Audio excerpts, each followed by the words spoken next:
జై శ్రీరామ్. హనుమాన్ చాలీసా ఎంత ప్రామాణికమైనదంటే, ఎలాగైతే భగవద్గీత శ్రీకృష్ణుడు పలికాడు కాబట్టి అది ప్రామాణికమైనది, వేదం కంటే గొప్పది. అలాగే విష్ణు సహస్రనామం శ్రీకృష్ణుడు స్వయంగా విన్నాడు, భీష్ముడు చెప్పడం. అందుకే అది కూడా మళ్ళీ భగవంతుడే విన్నాడు కాబట్టి ప్రామాణికమైంది. తులసీదాసు హనుమాన్ చాలీసా రాసినప్పుడు హనుమంతుడు ఆయన ముందర కూర్చున్నాడట, విన్నాడట, విని ఆశీర్వదించాడు. కాబట్టి ఇది కూడా చాలా ప్రామాణికమైనది. అందులో శక్తి చాలా గొప్పగా ఉంటుంది. కాబట్టి హనుమాన్ చాలీసా రోజు పారాయణం చెయ్యాలి. శ్రీ గురుచరణ సరోజరచ నిజమను ముక్కురు సుధారి భరణౌ రఘువర విమల జసు జోదాయక ఫలచారి బుద్ధిహీనతను జానికే సుమిరవు పవన్ కుమార్ బలబుద్ధి విద్యా దేహు మోహి హరహు కలేశ వికార్. శ్రీ గురుచరణ కమలములోని రజస్సుచే నా మనస్సు యొక్క అద్దాన్ని శుభ్రము చేసుకొని ధర్మార్థ కామ మోక్షములు చతుర్విధ పురుషార్థములు ఇచ్చే శ్రీరామచంద్రుణ్ణి కీర్తించి వర్ణించెదను. బుద్ధిహీనతను జానికే సుమిరవు పవన్ కుమార్ బలబుద్ధి విద్యాదేహు మోహి హరహు కలేశ వికార్. అంటే బుద్ధిహీనతను జానికే, సో బుద్ధిహీనతను జానికే సుమిరవు Pavan Kumar. Realising that I am void of all wisdom. నాకు బుద్ధి లేదు అని నేను అర్థం చేసుకున్నాను.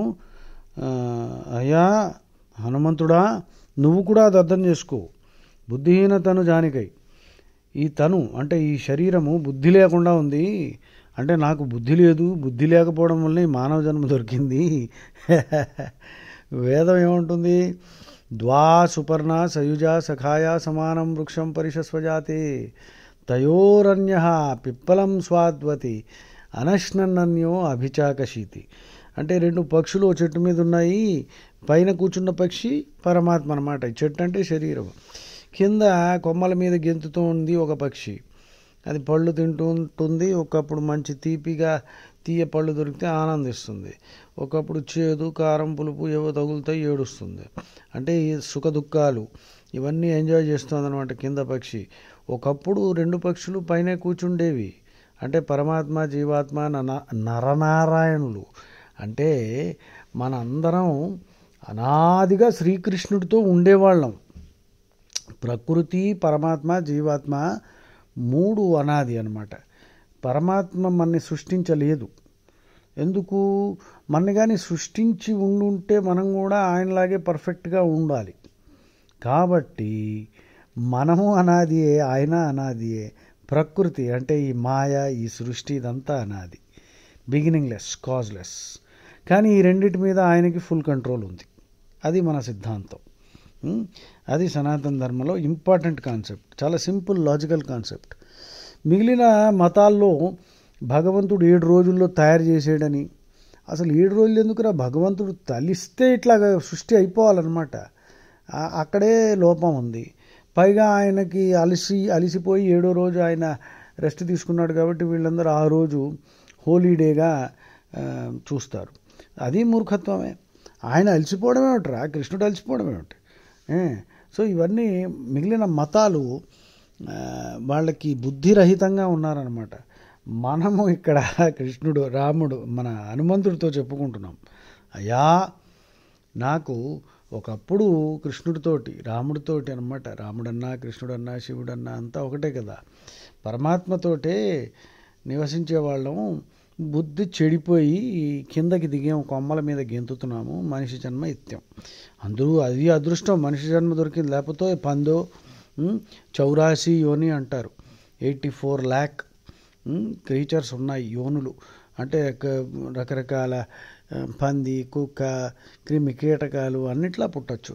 మనిషి జన్మ దొరికింది అంటే చాలా అదృష్టం అన్నమాట. అందుకే వేదం ఏమంటుంది? కఠోపనిషత్తు, ఉత్తిష్ట జాగ్రత్త వరాన్నిబోధత క్షురస్య ధారా నిశితా దురత్యయ. లే, నీకు గొప్ప వరం దొరికింది, ఏమిటా వరము? మనిషిగా పుట్టడమే వరం అన్నమాట. ఈ వరంని ఉపయోగించుకొని మోక్షాన్ని సాధించి మళ్ళీ ఈ పుట్టడము చావడము, ఈ సైకిల్ ఆఫ్ బర్త్ అండ్ డెత్లో పడకుండా ఈ మనిషి జన్మని ఉపయోగించుకో. కత్తి మీద సాము క్షురస్య ధార అని వేదం చెప్తోంది. అందుకని ఇక్కడ మనం మొరపెట్టుకుంటున్నాం హనుమంతుడితో, అయ్యా నాకు బుద్ధి లేదు, నాకు బలబుద్ధి విద్యా దేహు మోహి, ఈ బలము బుద్ధి విద్య ఇవన్నీ ఇవ్వు తండ్రి, అప్పుడే నేను మోక్షానికి అర్హత్వం పొందుతాను. తర్వాత జయ హనుమాన్ జ్ఞానగుణ సాగర్ జయ కపీశ తిహులోక భుజాగర్ అంటే జ్ఞానగుణ సాగరుడైన నీకు జయమగునుగాక. త్రిలోకములను ప్రకాశింపజేయు ఓ కపీశ నీకు జయమగునుగాక. రామదూత అతులిత బలధామ అంజని పుత్ర పవనసుతనామ. రామదూత సాటిలేని బలమున్నవాడివి, అంజనీసుత పవనసుతుడను పేరు గలవాడివి. మహావీర విక్రమ బజరంగి కుమతి నివార సుమతికేశంగి. మహావీరా, విక్రమస్వరూప, వజ్రము వంటి శరీరము గలవాడా, చెడ్డ బుద్ధిని పోగొట్టువాడా, మంచి బుద్ధి గల వాళ్ళకి తోడ్పడువాడా. తర్వాత కంచనవర్ణ విరాజ సువేష కానన కుండల కుంచిత కేశ. చేతిలో వజ్రమును ధ్వజమును పట్టుకుని ఉన్నవాడనమాట, విరాజిల్లువాడ. ఆ తర్వాత స్కందమునందు ముంజము జనేవు కలిగినవాడ. కంచనవర్ణ విరాజ సువేష కానన కుండల కాదు మహావీర విక్రమ బజరంగి కుమతి నివార సుమతి. కంచనవర్ణ విరాజ సువేష కానన కుండల కుంచిత కేశ. కుంచిత కేశం అంటే ఏమిటి? కంచనవర్ణ అంటే బంగారం వంటి శరీరం ఛాయగలవాడ, మంచి వేషముతో ఎప్పుడూ ఉండేవాడ. కంచనవర్ణ విరాజ సువేష కానన కుండల కుంచిత కేశ. చెవులకి కుండలములు ఉన్నాయి ధరించినవాడు. జుట్టు ముడి వేసుకుని ఉన్నవాడు అనమాట. హనుమంతుడికి జుట్టు పొడుగ్గా ఉంటుంది అనమాట. మనం కూడా పెంచుకోవచ్చు ఇప్పుడు. అందుకే నేను పెంచుకుంటున్నా. హాద వజ్ర ఔ ధ్వజా విరాజై కాంధే మూంజు జనేవు షాజై. చేతిలో వజ్రము ధ్వజము కలిగి విరాజిల్లువాడ. స్కందమునందు ముంజము అంటే జనేవు వేసుకున్నాడు. ఒకప్పుడు వేదకాలంలో అందరూ జనేవులు వేసుకునేవారు. ఏది యజ్ఞోపవీతం ఉత్తి బ్రాహ్మడే వేసుకోవాలని అక్కడ ఏం లేదు. అది ఒక రిమైండర్ అన్నమాట. మనకి రుణాలు ఉన్నాయన్నమాట. పంచమహాయజ్ఞాలు రోజు చేయాలి, పంచమహాయజ్ఞాలు చెయ్యాలి అన్న రిమైండర్ కోసం యజ్ఞోపవీతం వేశారు. ఏమిటా పంచమహాయజ్ఞాలు? దేవరుణ ఋషిరుణనే బ్రహ్మరుణ అంటారు. బ్రహ్మయజ్ఞ, దేవయజ్ఞ, ఋషియజ్ఞ, పితృయజ్ఞ, మనుష్యయజ్ఞ, భూతయజ్ఞ.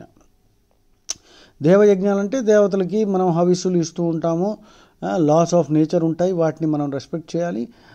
హవన్ పూజ హవిస్సులు ఇస్తూ ఉంటాం. దానివల్ల ఎయిర్ ప్యూరిఫై అవుతుంది. సైకలాజికల్గా ఇంట్లో కూడా ఒక సాత్వికమైన వాతావరణం ఏర్పడుతుంది.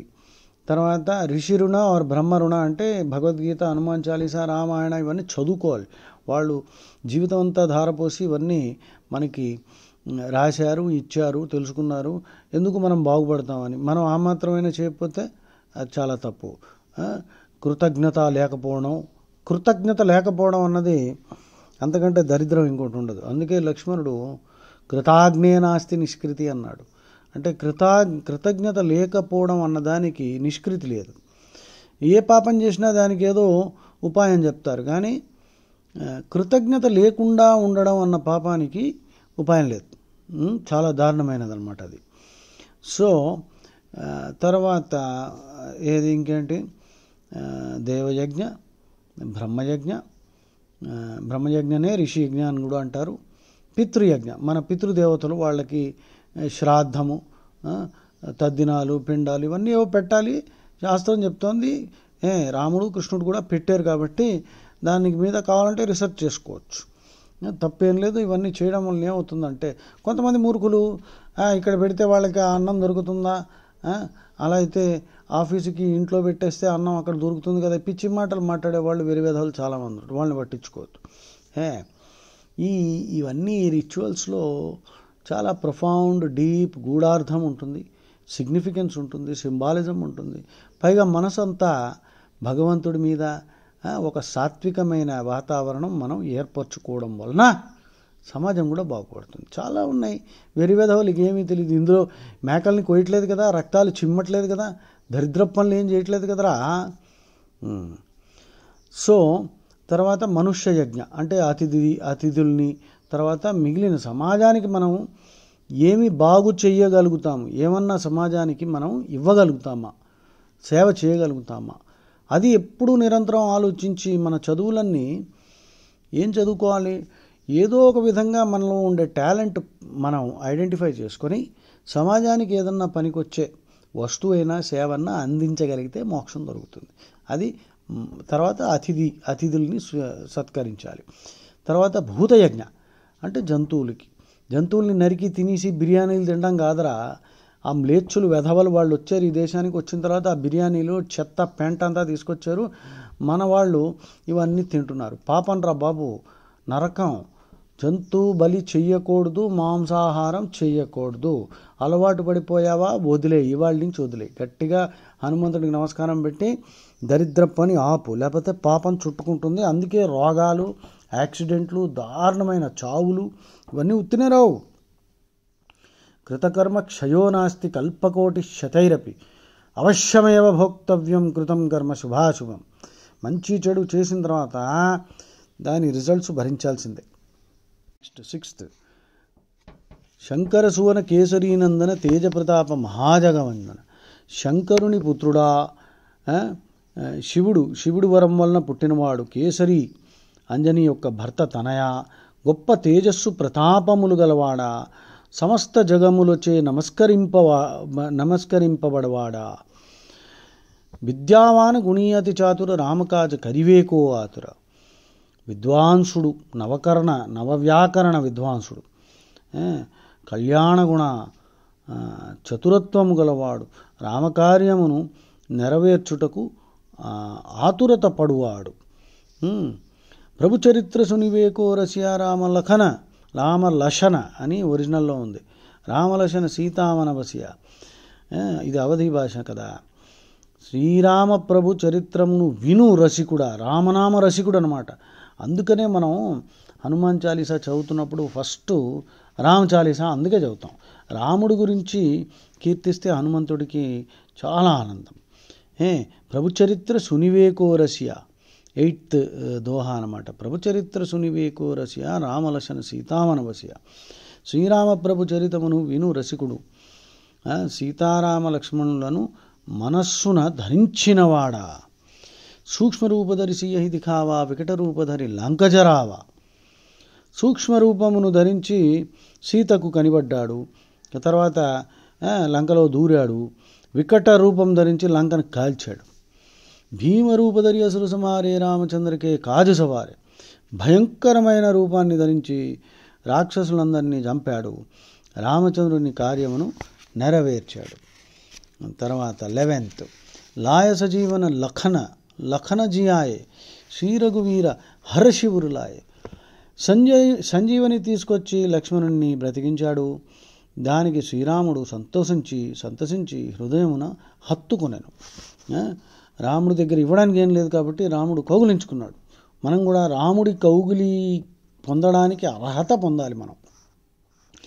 రఘుపతికి నీ బౌత బడాయి తుమ మమ ప్రియ భరత హి సమభాయి.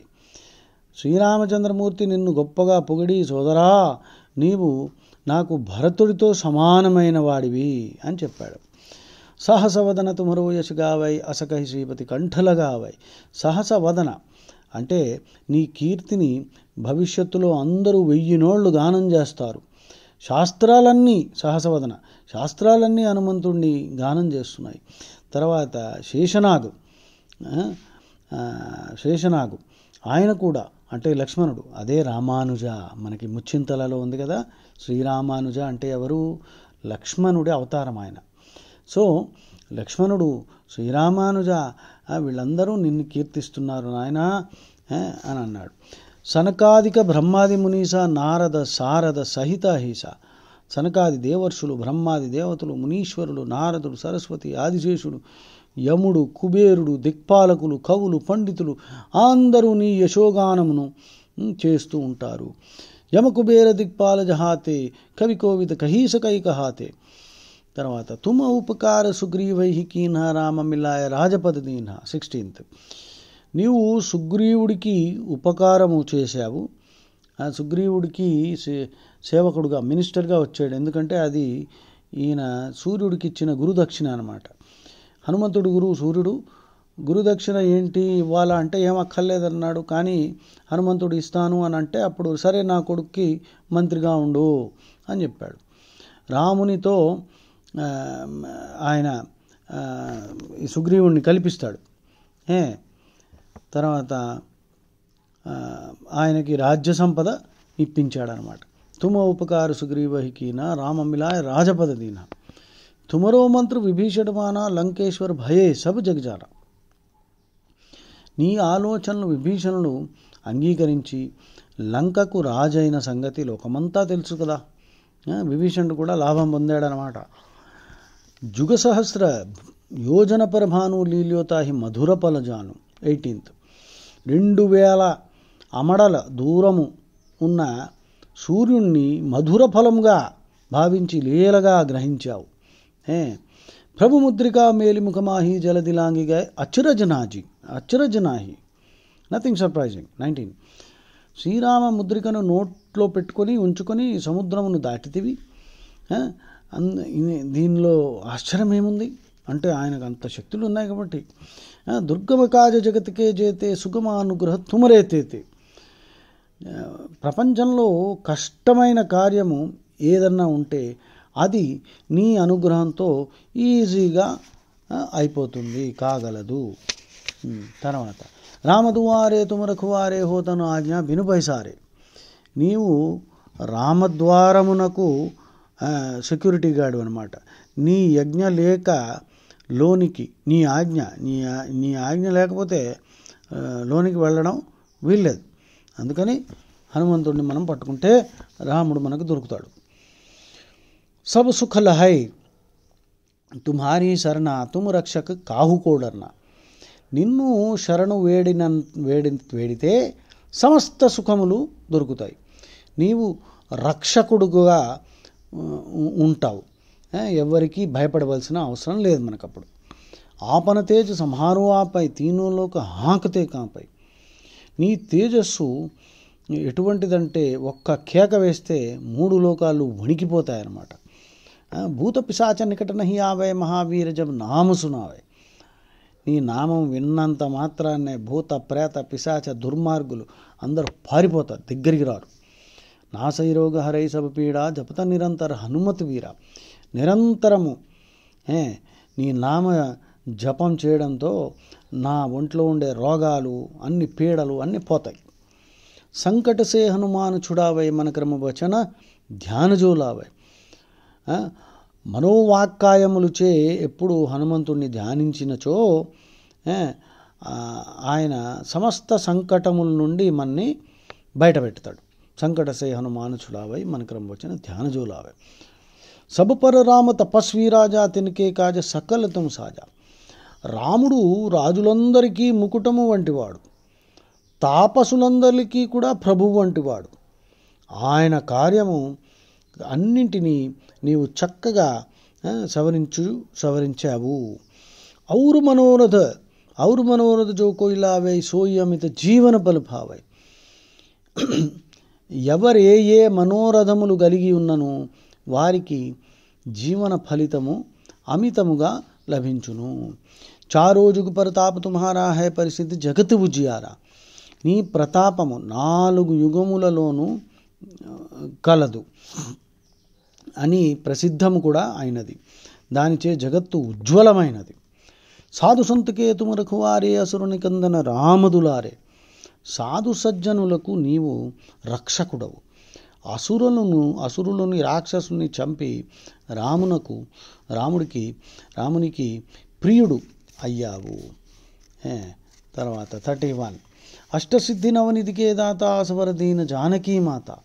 అష్టసిద్ధులు నవనిధులు ప్రసాదింపగలుగునట్టులు జానకీదేవి నీకు వరము ఇచ్చింది. ఆహాహా. 31 చూసుకోండి, మర్చిపోవద్దు. ఆయనకు ఉన్నవి కాదు, ఆయన ఇవ్వగలుగుతాడని చెప్పి సీతాదేవి ఆయనకి వరం ఇచ్చింది. అష్టసిద్ధులు నవనిధులు హనుమంతుడు మనకి ఈజీగా ఇచ్చేస్తాడు. రాముడు కూడా ఇవ్వడు. రాముడు నీకు అర్హత ఉందో లేదో చూస్తాడు. రాముడు చిరునవ్వుతూ ఉంటాడు కానీ, హనుమంతుడు చిరునవ్వుతూ ఉంటాడు కానీ నీకు అర్హత లేకపోతే ఇవ్వడు. హనుమంతుడు నీకు అర్హత లేకపోయినా నీకు అర్హత వచ్చేటట్టు చేసి తొందరగా నీకు ఇచ్చేస్తాడు. అష్టసిద్ధులు అనిమ మహిమ గరిమ లగిమ ప్రాప్తి ప్రకమ్య ఇషిత్వ వశిత్వ అష్టసిద్ధులు, ఇవన్నీ వేరేగా డిస్కస్ చేసుకుందాం. ఆ తర్వాత నవనిధులు కుబేరుడి దగ్గర ఉన్నవి. పద్మ, మహాపద్మ, కుంద, ముకుంద, ఖర్వ, మకర, నీల, శంఖ కచ్చప, ఇవన్నీ కుబేరుడి దగ్గర ఉన్నవి. అవన్నీ సరే, దీని మీద డిస్కషన్ వేరే వీడియో పెడుతున్నాను. ఆ తర్వాత నవనిధులు అంటే భక్తి రకాలు. ప్రహ్లాదుడు భాగవతంలో చెప్తాడు. ఏమిటవి? శ్రవణము, వినడము, విన్న తర్వాత స్మరణము, ఆలోచించడం, శ్రవణ మనన నిధిధ్యాసన, ఆలోచించడం. తర్వాత కీర్తన, భజన నేర్చుకోవాలి. ఒక్కటైనా భజన పాడగలగాలి, భజనలు వినాలి, పాడగలగాలి. శ్రవణ స్మరణ, కీర్తన, ఆ తర్వాత అర్చన, వందన, పాదసేవన, దాస్యము, సఖ్యము, ఆత్మ నివేదనము. ఇవి 9. ఇవన్నీ మనకి ఈజీగా రావు. మనం ఏదో దండం పెట్టేసి మొక్కేసి వెళ్ళిపోతూ ఉంటాం. ఇవన్నీ మనకు వచ్చాయనుకో మోక్ష సాధన చాలా ఈజీగా అవుతుంది. అందుకే విశ్వామిత్రుడు దశరథుడిని కలవడానికి వెళ్ళినప్పుడట, మనం ఎవరన్నా కలవడానికి వెళ్ళినప్పుడు హలో హౌ ఆర్ యూ, ఎలా ఉన్నారండి, బాగున్నారా అడుగుతాం కదా. విశ్వామిత్రుడు ఎలా అడిగాడు తెలుసా? మీ మోక్ష సాధన ఎలా జరుగుతోంది అన్నాడు. మనం కూడా అలాగే అడిగితే బాగుంటుందేమో కదా. ఎవరినైనా కలిసినప్పుడు మీ మోక్ష సాధన ఎలా జరుగుతోంది, విచిత్రంగా ఉంటుందేమో. రామ రసాయన తుమరే పాస సదారహో రఘుపతికే దాస. 32 రామరసాయనము నీ దగ్గర ఉన్నది. నీవు రాముడికి శ్రద్ధాళువైన దాసుడు. తుమరే భజన రాముకో పావై జన్మ జన్మకే దుఃఖ బిసరావై. ఎవరైతే నిన్ను భజిస్తారో వారు రామ అనుగ్రహం పొందుతారు, జన్మ జన్మాంతర దుఃఖముల నుండి విముక్తి పొందుతారు. చూసావా, నీ భజన చేస్తే రాముడు అనుగ్రహం దొరుకుతుందని క్లియర్గా చెప్తున్నారు. తుమరే భజన రాముకో పావై జన్మ జన్మకే దుఃఖ బిసరావై. నీ భజన చేస్తే రాముడి అనుగ్రహం దొరుకుతుంది.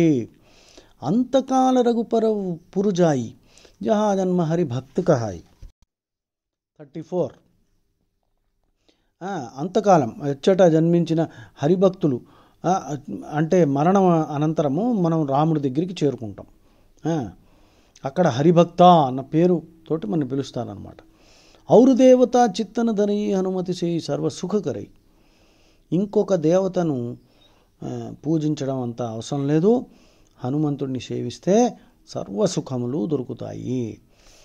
సంకట కటై మిటై సబు పీడా జోసుమిరే హనుమతు బలవీర. బలవీరుడగు హనుమంతుణ్ణి తలచిస్తే, జపం చేస్తే, పూజిస్తే సంకటలు, పీడలు, కష్టాలు అన్నీ పోతాయి. జై జై జై హనుమానుకు సాయి కృపాకరో గురుదేవికి నాయి. హనుమత్ ప్రభువునకు జేజేలు. నీవు గురుదేవుడవై నాపై దయ చూపుము. జో శతబార్ పాఠకర్ కోయి ఛూటహి బంది మహాసుఖ హోయ్. దీనిని 100 సార్లు ఎవరు పఠనం చేయుదురో వారికి బంధములు వీడి సుఖములు కలుగును. జోయహ పడై హనుమాన్ చాలీసా హోయ సిద్ధి సాఖీ గౌరీసా. హనుమాన్ చాలీసా అని స్తోత్రము ఎవరైతే చేస్తారో, పఠిస్తారో వారికి పార్వతీ పరమేశ్వరులు సాక్షిగా సిద్ధి కలుగుతుంది. అంటే పార్వతీ పరమేశ్వరులు ఎషోర్ చేస్తున్నారన్నమాట. వాళ్ళు సాక్ష్యం వహిస్తున్నారు. అవును, హనుమాన్ చాలీసా చదవడం వలన అన్ని కష్టాలు పోయి అన్ని సుఖాలు వస్తాయి అన్నది శివుడు పార్వతీ పరమేశ్వరులు ఒట్టేసి చెప్తున్నారన్నమాట. తులసీదాసు సదాహరి చేరా కీ జయనాథ్ హృదయం మహడేరా. తులసీదాసు ఎల్లప్పుడూ హరిదాసే. ఓ నాథా నీవు నా హృదయంలో ఉండుము అని ఇది హనుమాన్ చాలీసా అన్నమాట. దోహా ఏమిటి? పవనతనయ సంకటహరణ మంగళమూరతి రూప రామ లఖన సీతా సహిత హృదయ బసహు సురభూప్. ఓ మంగళరూప, సీతారామ లక్ష్మణ సహితుడవై సమస్త సేవలతో నీవు నా హృదయమున ఉండుము. రామాయ రామభద్రాయ రామచంద్రాయ వేదసే రఘునాథాయ నాథాయ సీతాయా పతయే నమః. శ్రీ రాజా రామచంద్ర की जय. जय श्री राम.